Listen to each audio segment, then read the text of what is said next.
Bienvenidos a Negocios con Valor del Colegio de Contadores Públicos de México, donde cada semana abordamos temas relevantes en la voz de especialistas con orientación, consejo y análisis para mantenerte a la vanguardia. Yo soy Adrián Díaz.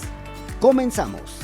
Hola, ¿cómo estás? Bienvenido a Negocios con Valor, el podcast del Colegio de Contadores Públicos de México. Hoy tenemos un gran programa, un gran podcast. Tenemos tema para poder platicar, para poder conversar y para poder desmenuzar justamente algo tan importante como la economía mexicana ante la llegada de Donald Trump a Estados Unidos. Sí, este tema te ocupa, nos ocupa y aquí lo vamos a analizar a fondo. Me acompañan, por supuesto, la maestra Laura Becerra Rodríguez, presidenta de la Comisión Técnica de Finanzas y Sistema Financiero del Colegio de Contadores Públicos.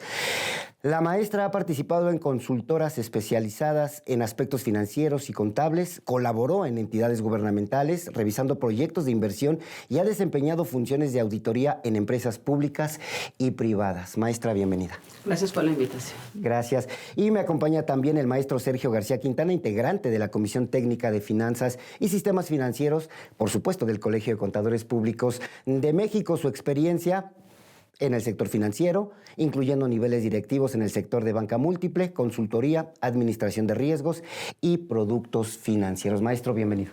Gracias por la invitación. Gracias a ustedes y, por supuesto, a ti que nos estás viendo y escuchando. Vamos a empezar con la primera pregunta. ¿Cuáles son los efectos que traerá la economía mexicana a la llegada de Donald Trump, además de las amenazas arancelarias? Maestra Laura Becerra, por favor. Considerando que ya tenemos un antecedente con el presidente Donald Trump, valdría la pena recapacitar un poquito en el sentido de va a haber aspectos muy positivos otra vez para la economía, pero habrá otros que no son tanto y en los que se tendrá que trabajar y que empezar a negociar. Por supuesto. Maestro Sergio. Yo lo que te diría es que el primer punto es la expectativa. Y siempre en los mercados financieros y en este caso siempre se ve una posibilidad positiva y una negativa. Okay. Yo lo que en este caso estaríamos viendo sería la posibilidad de tener algún cambio, pero como el tema es la economía mexicana, yo te diría que la economía mexicana lleva ya su propio camino. No tiene necesariamente que ser influenciada por un aspecto político y económico hasta que no se dé en el momento de que se vaya presentando, ¿no? Entonces, lo que habríamos que ver es la fortaleza que tiene la posibilidad del desarrollo de la economía mexicana en una forma un poco más independiente al principio y en el desarrollo que vaya teniendo. Por supuesto. Maestra Laura, además del tema arancelario que evidentemente ha estado llenando las portadas de los diferentes medios de comunicación, ¿usted ve algún riesgo, algún punto en donde debemos de poner alto y analizar justamente la economía mexicana y la llegada de Donald Trump? Bueno, justamente él ha puesto énfasis en tres aspectos importantes y uno, como comenta, efectivamente es el comercio internacional. El segundo es la parte de inseguridad en México con el narcotráfico. Y la tercera, que es su bastión, sería la parte de la migración. Okay. Entonces hay que ocuparse también de esos temas, de la parte negociadora, ver quiénes van a ser parte de su gobierno y también parte de los de nosotros, porque al final también estamos en transición nosotros con una nueva presidenta que entonces deberá tomar decisiones al respecto. Justamente. Maestro Sergio, dígame una cosa, ¿qué medidas podemos tomar en el gobierno mexicano para mitigar riesgos económicos si es que usted los percibe o cree que van a llegar en algún momento? Bueno, ya han llegado, ¿no? La volatilidad en el tipo de cambio, los efectos que ha tenido en las bolsas de valores, ya se están dando. Y era la parte que los mercados siempre anticipan los eventos, ¿no?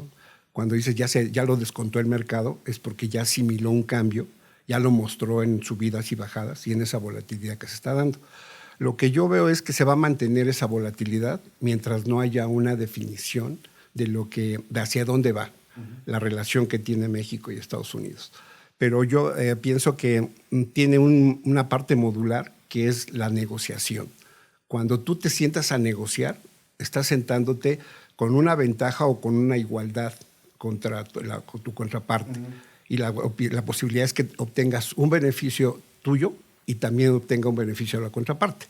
De esa manera, la parte de negociación se empieza a dar sin dominio de una de las dos partes, ¿no? Entonces, los mercados, en el momento que vayan observando cómo se va presentando esa relación y los acuerdos a los que se va llegando, en ese momento van a empezar a demostrar o una serenidad o mayor nerviosismo. Entonces, lo que hay que ver es la información verídica, las bases y validez de esa información que se está dando, y sobre esa parte, es decir, tomar una decisión ya del comportamiento que puedes tener enfrente de lo que sería esta relación, ¿no? Por supuesto. Gracias, maestro Sergio. Maestra Laura, justamente con el tema que comenta el maestro Sergio, a mí me gustaría saber un poquito este punto de negociar, platicar, sentarnos justamente a debatir estos temas entre gobierno de Estados Unidos, gobierno de México. Ya hubo una primera llamada hace unos días entre pues la presidenta Claudia Sheinbaum y el presidente electo en estos momentos, Donald Trump. ¿Qué vamos a hacer entonces? ¿Cómo visualiza este primer acercamiento de negociación entre un gobierno que está prácticamente estrenándose, el de México, y un gobierno que prácticamente se va a estrenar justamente? ¿Cómo lo está viendo? Bueno, todos escuchamos las amenazas que ha metido justamente el presidente electo, pero bueno, al final es su forma como de negociar, meter presión de tal manera que pudiera sacar alguna ventaja.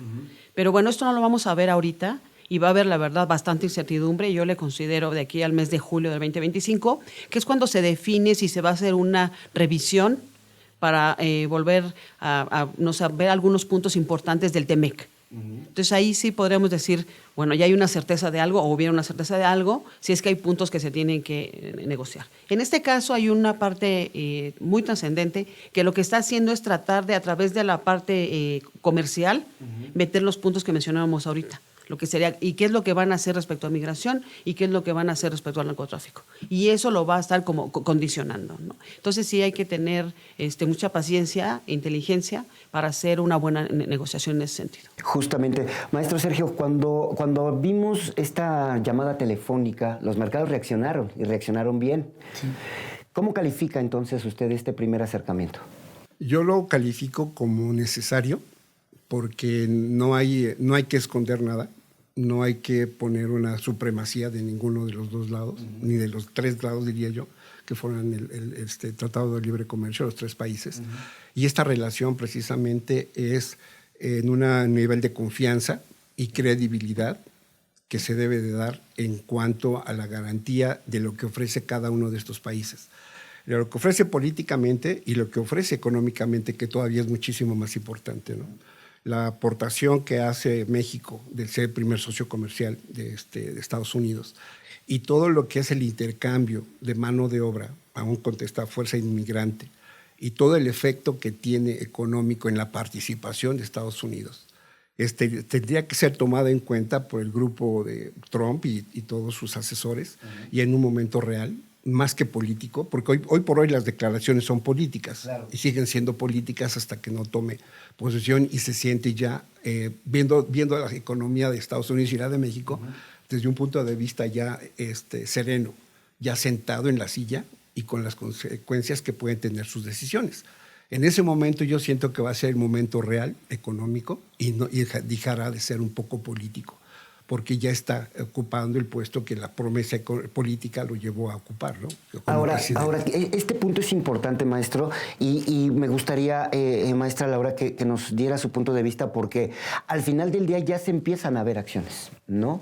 Ya hubo hace unos días también algún operativo contra estas mercancías provenientes de China, que es uno de los puntos que Donald Trump tocó, justamente el comercio entre México, entre China, entre Estados Unidos, entre Canadá. No olvidemos a Canadá, que forma parte importantísima justamente de estas negociaciones. Es decir, ya en México se empezaron a tomar acciones justamente, casualmente después de la llamada entre Donald Trump y Claudia Sheinbaum. ¿Qué punto de vista o cómo le compete a usted esta acción que ya se empezó a hacer justamente dentro de México? Ya no estamos viendo especulaciones, quizá ya estaríamos viendo acciones. ¿Usted está de acuerdo en esto o tendríamos algún punto diferente? No, evidentemente se tiene que trabajar al respecto y decía yo, se tiene que ir negociando y haciendo cosas y decir, ok, yo estoy haciendo mi parte de lo que tú me estás más o menos comentando. Una parte justamente es lo que menciona ahorita, que es lo de lo que es mercancía china, que efectivamente al final es un riesgo, y hay una parte como de intermediación entre México para el comercio de China con Estados Unidos. ¿Sería una señal de México para decir, ya estamos trabajando? Esa es la primera señal. La segunda que yo veo importante es toda la parte que ya empezaron en el Estado de México con toda la parte de seguridad. Por ahí hicieron también un operativo y entonces lo que están diciendo es, mira, levantando la mano y diciendo, todavía no tenemos posesión, pero nosotros ya estamos haciendo acciones para que veas que todo esto tiene que llevar a un buen fin a los tres países, ¿no? Porque al final los tres, hasta hoy, han sido beneficiados económicamente con ese tratado. ¿Algún riesgo, maestro, que le vea usted a esta negociación del TEMEC? Condicionar el programa de seguridad que ya tiene el propio gobierno mexicano a la velocidad, al nivel, a las condicionantes que pudiera estar pidiendo Estados Unidos. Yo, como te decía al principio, pienso que México tiene ya su propio plan. Este plan es positivo, tanto en seguridad como en la parte de desarrollo financiero. Incluso su programa ya de desarrollo económico tiene ya una base. Esta base es continuarla, ¿no? Entonces, el riesgo es hacerlo a la velocidad que te impusiera alguien. Por eso no tendría que ser complementando y no contraponiendo el plan y el programa que tiene el gobierno mexicano. Es decir, tendríamos que seguir sobre lo que ya está planeado dentro del gobierno mexicano. Complementando, sí, y complementando en un caso que hubiera algún requerimiento que no fuera contrario, sino complemento de eso, pero no condicionar el programa de México en seguridad, ¿sí? Al menos en esa parte, e incluso migración también, porque estaríamos entonces siendo coaccionados y esa parte cambiaría el ritmo y la velocidad de manejo, ¿no? Entonces los resultados se esperan sin que nos pidieran como una condición de negociación en el Tratado de Libre Comercio o en la relación con Estados Unidos, ¿no? Maestra, ¿coincide con este punto de vista? Por supuesto, por supuesto. Se ha estado trabajando en ello, esa es la realidad. Incluso si se fijan, cuando Donald Trump hizo esas amenazas que nos iba a meter un arancel de 25%, inmediatamente el gobierno mexicano reacciona, dice, bueno, tú me pones un arancel y yo te pongo otro. Y no estaba tan lejos de la realidad. No sé si sean las formas o el modo, algo así, independientemente de eso. Yo lo que creo es, recordemos por allá de 2018, cuando Donald Trump precisamente metió un arancel para lo que es el acero y el aluminio, y entonces ni siquiera se metió en un panel de controversias. Se tomaron represalias de forma inmediata en varios productos que les afectaba a ellos, como el vino, el whisky, manzana, carne de puerco y demás productos que dijeron, no, entonces es así. Entonces también, vaya, a veces cuando escuchamos, como bien decía el maestro, son aspectos políticos que al final sí nos afectan económicamente. Veamos el tipo de cambio, cómo ha estado con su incertidumbre, con su va y viene.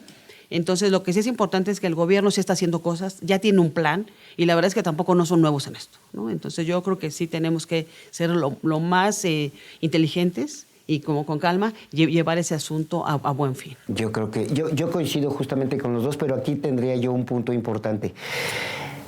El equipo de negociación entonces de México está altamente capacitado para enfrentar justamente las exigencias, no solamente de Estados Unidos, sino del gobierno canadiense, maestro. Bueno, el gobierno canadiense está participando ya, tomando una postura, ¿no? Entonces ahí debe ser muchísimo más puesta la atención en lo que está haciendo Trudeau y decir, bueno, pues, y lo que puede pasar ya con el siguiente periodo también de elecciones en Canadá. Pero yo lo que pienso es que debe verse con mucha mesura el efecto que puede tener, ¿no? Porque si vamos un poquito hacia adentro, lo que tiene la influencia de México y la participación de todos los migrantes en Estados Unidos, incluso en la aportación de todos sus impuestos, sí, es muy importante, porque es como cuando no tienes ahorita en México una población que aporte para las pensiones de los adultos. O sea, si no tienes una fuerza laboral joven que aporte hacia el Seguro Social, pues no tendrías forma también ni recursos para pagar pensiones. Claro. Bueno, pero la fuerza que tiene toda la fuerza laboral de los migrantes mexicanos y todos en Estados Unidos es importantísimo.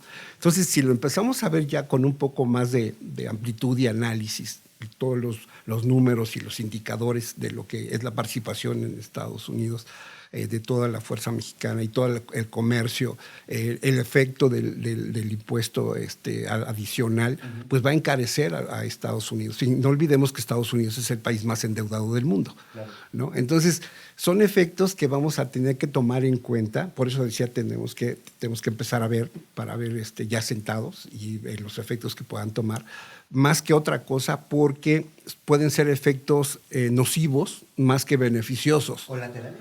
Sí, nocivos a ambos, porque son dos personas peleándose, ¿no?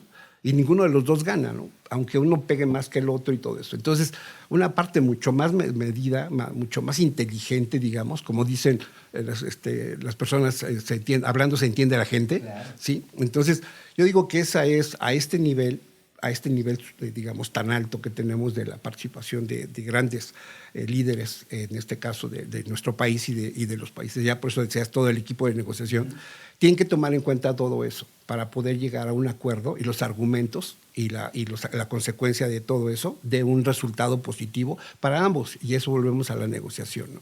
Si no, no habría negociación, sería una invasión nada más. Claro. Y ya sería una supremacía militar o algún tipo de efecto. Pero no sería entonces incluso negociación. Una supremacía comercial, ¿no, maestra? Por supuesto. Por eso tenemos un tratado ahorita de los 3 países en donde mencionamos que Canadá incluso lo que dijo fue hay que hacerlo bilateral. Pero realmente son palabras de algunos funcionarios que no tienen tanto sentido, porque al final tienen bastantes inversiones aquí en México y que no le convendría también que pudieran hacer eso. Maestra, en un mundo globalizado como el que tenemos justamente en estos tiempos modernos, le dicen muchos, a nadie le conviene gravar aranceles. Es como un obstáculo justamente al negocio libre, al comercio entre naciones. Es decir, una cosa son las palabras y otra cosa las acciones, justo cuando empezamos a hacer negociaciones bilaterales, trilaterales o incluso a otras partes del mundo. A nadie le conviene gravar aranceles. No, porque incluso por eso tenemos un tratado y para eso se realizó el tratado y como mencionaba, estadísticamente pueden revisar las cifras, le ha convenido a los 3 países hasta hoy. Entonces, yo lo que veo más bien la postura del presidente electo es meter presión. Oye, te voy a poner esto y sería así. Pero al final, digo, ni siquiera le conviene el sentido estricto de siendo como más puntual. Es, si ellos ya no nos compraran a nosotros o nos grabaran y ya no le vendemos, entonces lo que va a hacer es encarecer los productos allá mismo. Y a los que va a afectar son a todos los consumidores estadounidenses y no solo eso. Puede llevar un nivel de inflación que tampoco ya no les va a convenir. Bueno, no le conviene a ninguna de las 3 naciones, a ninguna, ¿no? Entonces, en ese sentido, maestro, ¿cuáles son entonces los retos y los desafíos cuando tengamos que sentarnos justamente, ya no diría yo a negociar, a revisar el TEMEC? La parte, como te mencionaba, son los argumentos y las bases, sí, siempre. Porque si tú no tienes un dato real, si no tienes un comportamiento de lo que ha sido y lo que va a seguir haciendo tu manejo comercial, entonces no podrías tener más que una imposición. Sí, entonces, en este caso, si lo dejáramos así, simple y sencillamente visto como números, elementos que tomamos en cuenta, todo lo que hace de México para la exportación y la importación que hace Estados Unidos, de toda la parte agrícola, ¿sí? Y la parte de automotriz, ¿sí? Tendrían ellos que sustituir ese cierre, digamos, o esa ruptura comercial. ¿Y cómo lo van a hacer? O sea, no llevaría... Tienen muchos años, décadas aquí, claro, en toda esa parte de producción. No habría una posibilidad ni de mano de obra, ni de producción tan fuerte como la tienen ahorita en este momento. Para nosotros, evidentemente, tampoco va a ser una parte fundamental que pudiéramos tener, pero habría que ver cuáles ventajas tenemos, tanto de artículos de primera necesidad como de alimentación, claro, y unos segundos de transporte, ¿sí? Entonces, tendríamos que evaluar cuáles son lo que yo te vendo y lo que tú me vendes a mí y quién puede vivir con eso o vivir sin él, ¿no? Entonces, habría que hacer un análisis muy serio para poder decir a quién le va a pegar más o le perjudica más. Pero no se trata de verlo como un perjuicio, sino precisamente en esa negociación ganar-ganar, ¿no? Justamente hablando de esa negociación, maestra, a mí me encantaría ya poner sobre la mesa las exigencias entonces que tendría que tener México hacia Estados Unidos y Canadá, porque si nos hemos dado cuenta, estamos acostumbrados a leer lo que exige Canadá, lo que exige Estados Unidos, lo que nos están pidiendo de allá para acá, pero no hemos apuntado el análisis justamente de qué tiene que pedir México también a Estados Unidos y a Canadá, porque hay que reconocerlo, sin México este tratado no sería igual. ¿Qué tendría que exigir entonces México? No, definitivamente, pero no es una exigencia solo de México. Hablamos de una relación trilateral en la que cada uno pone sus derechos y obligaciones y en la que cada uno va a poner ciertos productos y servicios que va a ofrecer bajo ciertas condiciones. Entonces, por eso están firmando un tratado los tres. No es solo México, es una exigencia igualitaria y lo que se busca es eso. Entonces, al final, por ejemplo, efectivamente, como dice el maestro, la parte de la industria automotriz es muchísimo los autos que se envían. Y no solo los autos, autoparts es muchísimo. Entonces, a veces como que apuntalan mucho en ese sector por la importancia que tiene. Entonces, no solo para eso, sino para los tres. Entonces, yo creo que más bien México lo que tiene que estar haciendo ahorita es sentarse con el grupo de trabajo de Donald Trump, que apenas es previo, vaya, pero ya estar sentando las bases de lo que se quiere, ¿no? De lo que se va a buscar y conjuntamente invitar pues, también a los de Canadá, ¿no? Que digan, no va a ser bilateral, va a ser trilateral y aquí estamos los tres viendo en beneficio de los tres. Por supuesto, ¿coincide con este maestro? ¿O si México tiene que exigir en algún momento o en algún sector de la economía algo hacia las economías de Estados Unidos y Canadá? No. Y la negociación no son exigencias. Pero ellos nos están exigiendo. Están planteando sus ideas, pero no se han sentado a ponerlo ya en una manera más, digamos, a nivel de conversación, de negociación. Ahorita solo son noticias, solo son declaraciones así, pero ya en el momento que se siente, por eso te decía el argumento, ¿no? Entonces, te argumento con datos y los efectos que puede tener esto, de lo que podamos decidir y todo. Entonces, yo digo que esa parte es una madurez política en la cual tú vas a poder hablar y establecer, ¿no? Es lo que llamamos el diálogo de alto nivel. Exactamente, es un diálogo de muy alto nivel, porque estás teniendo un acuerdo que va a afectar a millones, tanto de canadienses como de estadounidenses a una y mexicanos. Entera, maestro. Exactamente. Sí, y el efecto que tiene hacia toda Latinoamérica, ¿no? Entonces, México tiene hoy por hoy una posición geográfica, política muy, muy importante. Tiene una posibilidad de inversión extranjera muy fuerte también. Tiene un desarrollo turístico bastante importante y se sigue incrementando. Y en vías de desarrollo todavía con más potencial, ¿no? Exactamente, ¿no? Entonces, esta autosuficiencia de producción energética y la autosuficiencia alimentaria, por lo menos en maíz, ¿sí? Entonces, estás viendo una situación diferente. Es una situación distinta que se debe tomar en cuenta precisamente para esta negociación, ¿no? Entonces, yo te diría que las preocupaciones más bien vienen de la parte política, de la parte de interpretación financiera, claro. ¿Sí? Porque la política no va a mover ni cambiar los recursos naturales y la forma de utilizarlos de un país y de otro. Va a mover la forma en cuales intercambias esos bienes y la mano de obra que utilizas y las inversiones que tienes que realizar para llegar a eso. Entonces, si nosotros vemos esta parte de una manera muy fría, muy objetiva, estaríamos entonces viendo que esta parte política puede ser de declaraciones y de decisiones, más que nada de impacto social o político, más que financiero, ¿no? Entonces, yo por eso habría que separar. Por eso estaba separando. Exactamente. Y la parte que yo te diría es que, con la que vamos a vivir, un buen tiempo, unos buenos meses, es con la volatilidad, ¿no? Esa volatilidad del tipo de cambio, incluso de la parte de las tasas de interés, que también es una parte muy importante, ¿sí? Es para las empresas mexicanas y para los importadores y exportadores, es la necesidad de tomar medidas de cubrir esos riesgos, porque ahorita estamos hablando solo de lo que puede pasar, pero una medida adicional para poder tener una conservación de tu capital y de tus empresas y de el funcionamiento es una estrategia de cobertura que te permita mitigar todos los efectos que tiene esta volatilidad y que puede estar en un momento hacia arriba o hacia abajo, como se han presentado los reportes trimestrales de las empresas en México durante el último año, cuando todo empezó a cambiar y se apreció el tipo de cambio hasta 17 pesos, un poquito menos, ¿sí? Y ahorita que regresó, y los efectos que se dan de una manera muy natural, pero sin cobertura dentro de los estados financieros y las empresas los asimilan, ¿no? Entonces, ese sí es un efecto que vamos a tener y que vamos a seguir teniendo durante toda una serie de meses, mientras no se defina todo esto que hemos estado platicando de Tratado de Libre Comercio. Por supuesto, ¿alguna otra proyección que usted vea importante, maestra? No, sí, la parte de incertidumbre, por supuesto que va a seguir, y mencionaba yo que más o menos en el mes de julio de 2025 es donde se va a redefinir la fecha para 2026, cuando se va a revisar este tratado, ¿no? Que además México ya tiene experiencia, tenemos algunos funcionarios que ya en algún momento hicieron esa parte de negociación, entonces experiencia se tiene. Pero la volatilidad, nosotros, los factores financieros, los factores de la incertidumbre y eso no se pueden controlar. Eso incluso decimos que los mercados lo van descontando poco a poco y que esto va a seguir. Yo le calculo que de aquí al mes de julio de 2025 más o menos tendrá sus vaivenes. Pero además algo importante de resaltar también es que en el país en algún momento tuvimos situaciones internas. A partir del mes de mayo más bien empezó como la volatilidad del tipo de cambio por razones internas, por la nueva elección y demás, y se vino así. Podemos hacer con todo el tipo de cambio lo que ha tenido, y al final son factores internos y factores externos lo que le están afectando a la parte del tipo de cambio y otros factores económicos. Entonces sí sería sentarse, negociar de la mejor manera y lo que venga.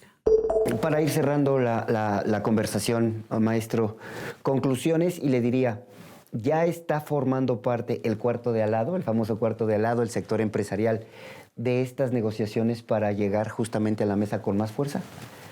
Yo creo que todos están opinando, y no solamente el cuarto de al lado, estamos opinando en todo México, en todos los niveles, por la parte de lo que está sucediendo, ¿no? Un tanto el nerviosismo de decir, pues vemos que algo está pasando, vemos que puede seguir pasando, ¿sí? Y la otra es decir, bueno, pues no me ha llegado en un efecto tan directo, ¿sí? Pero todos estamos pensando. La única forma es observar de una manera muy crítica, no ni positiva ni negativa, simplemente objetiva, para ir viendo lo que se tiene que hacer. Pero si vemos un riesgo, habría que tomar medidas, ¿no? Entonces, sin embargo, creo yo que no es una situación catastrófica para poder decir ahorita ya, mañana hay una declaración de guerra, hay una invasión, no, porque no lo ha habido, ¿no? Y en todo caso, es como pegarle al almacén donde tienes tu alimento para que, o sea, si tú haces cosas así, ¿cuál es el perjuicio? Decíamos hace un momento, ¿no? ¿Cuáles son los factores que pueden ayudar y cuáles son los que me van a perjudicar? Esa es una opinión de decir, si nos va a afectar o no nos va a afectar. Sí sucede, y solo sí sucede, pero no creo yo que la probabilidad de una ocurrencia de una catástrofe se vea inminente, ¿no? Contador, para concluir, vamos a llegar a buen puerto con esto. Y yo digo que ya estamos en buen puerto, ¿no? Ya estamos. Sí, ya estamos en buen puerto. Ya vamos en buen camino. Ya vamos en buen camino. Son todos los resultados que hemos tenido. En los mercados financieros nosotros vemos algo que se llama tendencia. Y la tendencia se forma a través de muchos eventos que se van formando dentro de lo que sería el mercado. Si tú me dijeras ahorita, el mercado se va a caer, o se está cayendo, o ya llegó al piso, ha estado manteniéndose, ¿no? Sí. Está en un movimiento horizontal y ni se ha caído porque nadie piensa que todo está mal, ni ha subido porque todo el mundo piensa que esté bien. Entonces ahorita estamos esperando precisamente el efecto de que todo esto se empiece a mover en forma positiva, sin conflictos internos, sin opiniones externas, como decía la maestra Laura, ¿sí? En este caso es porque el evento de los eventos positivos y los resultados positivos se van a ir dando, o los negativos, pero yo pienso que hoy por hoy estamos en una tendencia positiva. Maestro, un mercado a la expectativa, ¿sí o no? Siempre. El mercado siempre está a la expectativa. Perfecto. Maestra, su conclusión. Efectivamente, el mercado está a la expectativa, pero sí, insisto, con la parte de incertidumbre que va a seguir, pero al final, como menciona efectivamente el maestro, los pasos que ha dado el país al final son buenos, ahí lo lleva, seguramente se van a sentar a negociar, y además vamos a continuar con la competitividad que tienen nuestros productos y servicios, que tan es así que están tan demandados, y tenemos un gran porcentaje de nuestro comercio hacia afuera con Estados Unidos. ¿Qué comentarios y participación tan valiosa? Me quedo con, vamos en el camino correcto, me quedo con, habrá buena negociación, tendremos un buen puerto al final entre tres naciones. Sí tendremos retos importantes, ya los mencionamos, pero creo que México, Estados Unidos y Canadá seguirán siendo buenos socios y seguiremos teniendo un buen comercio. ¿Cierto? Cierto. ¿Coincidimos? Totalmente. Perfecto, pues qué bueno que estuviste con nosotros aquí en este gran podcast. De verdad, qué buena conversación tuvimos, maestra Laura. Muchísimas gracias. Gracias, un gusto. Maestro, de verdad, gracias por sus puntos de vista. Mucho gusto. Y a ti también te agradecemos que estés con nosotros y espero de verdad que hayas disfrutado de este análisis, porque este podcast, Negocios con Valor del Colegio de Contadores Públicos de México, es justamente para que tú también participes y tengas puntos de vista diferentes sobre los temas que justamente tienen que ver con la economía mexicana. Gracias, nos vemos en la próxima. Soy Adrián Díaz. Hasta pronto. Gracias por escuchar Negocios con Valor del Colegio de Contadores Públicos de México. Si te gustó este episodio, dale like y suscríbete en YouTube y Spotify. Nos escuchamos la próxima semana.